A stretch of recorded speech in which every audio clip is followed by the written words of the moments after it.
Welcome guys, this is the review of the Smith & Wesson M&P9 by 3 Eyes.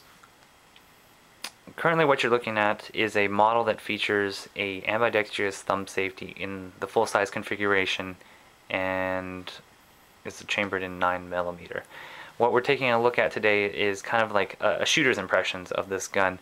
Things that, Smith & Wesson won't highlight, or just little things that I would like to point out about this gun. I'm sure that any one of you could take a look at Smith & Wesson's website and figure out all the specific features of this gun that Smith & Wesson wants to highlight. I'd like to highlight things that maybe aren't the best. Currently this model is modified with a Apex carry kit, which I would say that makes any M&P just that much better. The M&P as is, I wouldn't want to carry one, but with this Apex trigger kit, immense improvement, immense. Trigger weight, trigger pull, trigger feel, all together is great.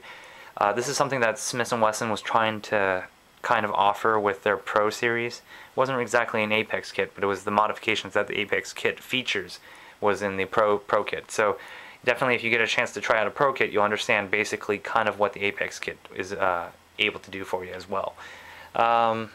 Things I want to feature is that the competition for this gun, there's the Glock 17, the Springfield XDm9. It's a little bit larger than the XD9, so that's why I want to compare it to the XDm9, as well as the amount of ammunition that it carries capacity-wise is comparable to the other two as well. So all three feature a trigger safety of the same sort, a firing pin safety, striker-fired system. However, one thing that is fairly unique is that the fact that it has an ambidextrous thumb safety that is quite usable, as opposed to the Ruger SR9's thumb safety, which I think is horrible, just absolutely horrible, on an otherwise great gun. So this gun has an actual usable safety, and it's a pretty good gun. Yeah, I would say it's... I don't want to get into any arguments about whether or not the SR9 is better or not, but I really do feel like the SR9 had a lot of potential to being probably one of the best polymer 9mm on the market. So one thing to take note of, let's do a safety check just to be sure that it is unloaded. There you go. There you go. One thing to note about this pistol is that it is left-handed friendly. So this mag release can be reversed. There's an ambidextrous thumb safety, ambidextrous slide safety. There's very little you have to worry about. One thing I did note while shooting this is that the trigger, when the safety is engaged, does not pull back, which is I think is a really worthwhile feature. And I'm going to show you the trigger pull. I'm going to use a pretty light pull. You'll see that it breaks really cleanly and there's not too much over travel. And here's the reset. I'm going to show you. You guys are going to be wowed by this, I'm pretty sure. Yeah, that's it. Pretty amazing. And of course that's with the Apex kit, but you can probably expect a similar result with the Pro line that Smith & Wesson offers. Shooting impressions. This is probably the softest shooting 9mm I have had to shoot, with the exception of the HK-P30. That gun makes 9mm almost feel like a 22. This one, you barely notice a recoil pulse at all.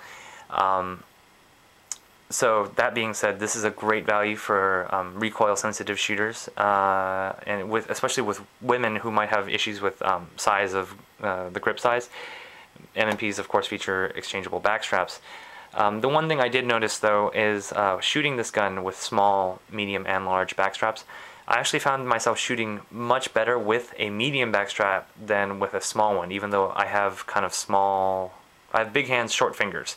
So I guess it makes some sense in some ways that having a medium backstrap would help me, but definitely holding it, the smallest backstrap is the most comfortable, but the medium is what I shoot best with. That being said, I believe this is the small backstrap on it right now, because I'm a firm believer that if it's comfortable, you're going to shoot it more, and if you shoot it more, you'll get better. So even with the medium backstrap, I'm shooting better. I'd rather shoot it with the small, because that way I'll get more practice with it and I'll get better with it. Even anyways, irregardless. In addition to getting all those other benefits of practice. So yeah, we covered the thumb safety. It's easily engaged when you're using when you're using. You can disengage and engage quite simply, just like a 1911 shooter does, instinctually. And you can ride it really easily without any fear of the slide biting you or pinching anything. It's a really great design, I gotta say, for a thumb safety. Trigger feels great. It's smooth. It's not heavy. It doesn't creep at all.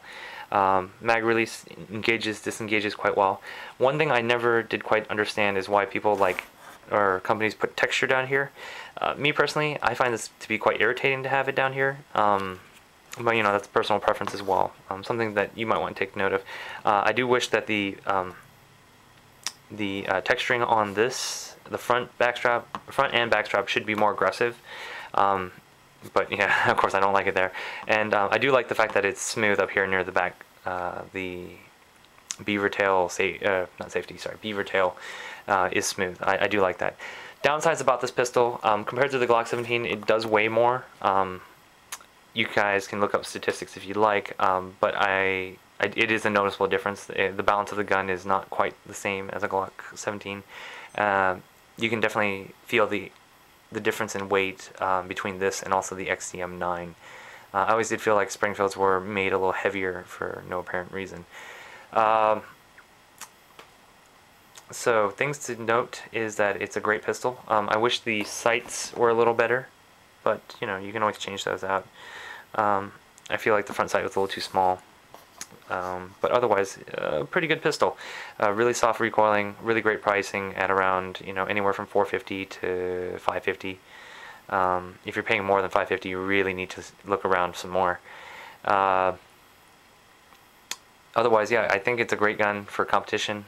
Could be a good alternative for carry. I think maybe the compact model might feature, be more conducive to carry. But great competition gun. If I ever did have to do duty with it, I think it would be a great duty gun as well. I did notice that a lot of Washington agencies are switching over to a 40 caliber version of this. So here, at least near Seattle and Washington, it is getting some use from the local law enforcement audience. Other than that, oh yeah, shooting with a flashlight. There have been some reports that some Glocks have some issues shooting with a flashlight. I know my Glock 35 did when I mounted a flashlight on it, so it's something that you definitely want to check before you start using. I didn't incur any issues while shooting with a flashlight, but then again, you always got to check. So I recommend, if you do intend to use it with a flashlight, to practice using with a flashlight, because of the fact that it could cause jams, failure to eject, failure to loads. All very important things to note. Yeah, so if you guys have any questions about this, let me know. Leave a comment in the comment section. I'll do my best to answer them. Yeah, so 3 eyes out. Thank you guys.